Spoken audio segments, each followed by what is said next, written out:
Hey everybody, back for another video. First off, I'll address the elephant in the room. It's raining outside and it doesn't look very good in here.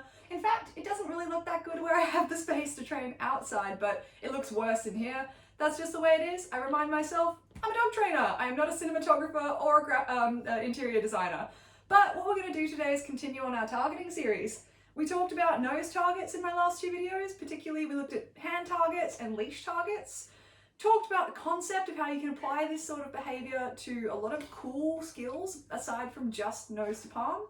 So today we're going to talk about paw targeting. Start getting our dog to learn how to shake hands so that we can build towards cool behaviors like, hey Odin, are you ready? Are you ready? Hey Odin, close it. Yes, good boy. So, just like everything, we're going to train this using the lure reward method. I want to recap some of the things in our lure reward method, or hello, thank you. I don't think anybody can see me now. Can you lie down? We're going to recap the theory of your lure reward method before we jump in because it's so important. The first three steps of lure reward are lure reward. Treat in the hand on the nose, and you can guide your dog into pretty well any position that you need them to be in.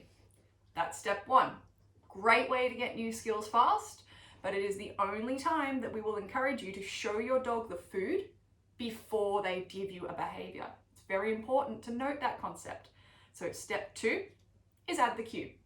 At the lure reward step, you want to get at least 5 successes in a row before you add the cue. And the reason for this is that we only know what a dog knows. Yes, thank you.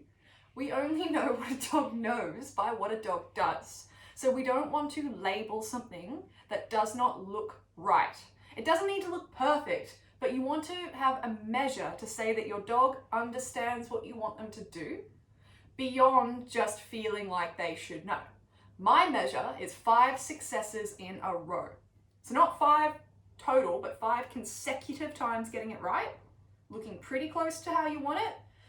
That would be a reasonable measure to say, I think my dog knows what to do. So we're going to do first, step 1, lure method for shake hands. So I've got my treat in my hand. I'm hoping that my head doesn't get cut off, but to be honest, that's not the most important part of this. This is.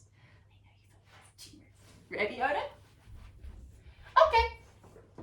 So get your dog to sit. Yes. And give them a treat just for that. Say thanks for coming, really appreciate it. Then we're going to get our lure. Hold on, I know you know what we're doing. We were practicing. We're going to get our lure, hold it above our dog's nose. Yes. When they touch their paw to our hand, we mark with our marker word, and then we open up our hand to give them the treat. So I'm going to do that another 4 times. Yes. Yes. Yes. Yes. So 5 in a row. I can now reasonably say that Odin knows what I want him to do.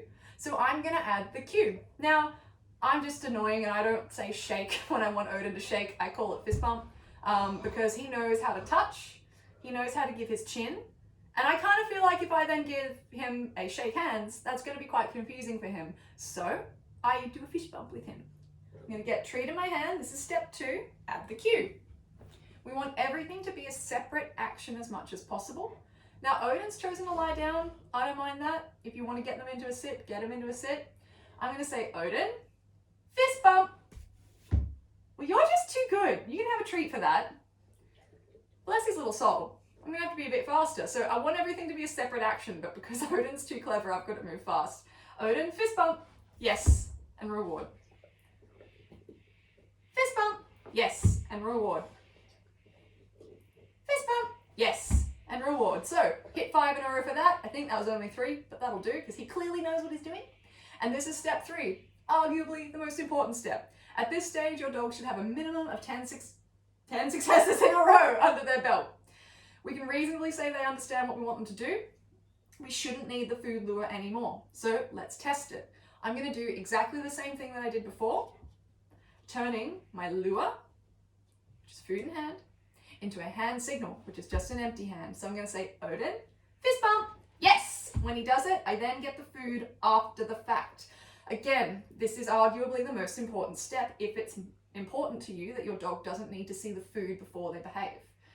Once you've gotten a minimum of 10 successes in a row, I believe I heard Terry Ryan say it this way first, you want to ask the question, are you ready for me to fade the lure? If I went and did, sweet boy, if I went and did that repetition without the food lure and Odin got it wrong, well, the answer to the question was no. And there's nothing wrong with bumping your criteria back down again and then building it up when you're ready. So, lure reward, add the cue, fade the lure until you can get to the stage of just going, fist bump, yes, or shake, or what have you. So, this is our first foray into paw targeting using the lure reward method.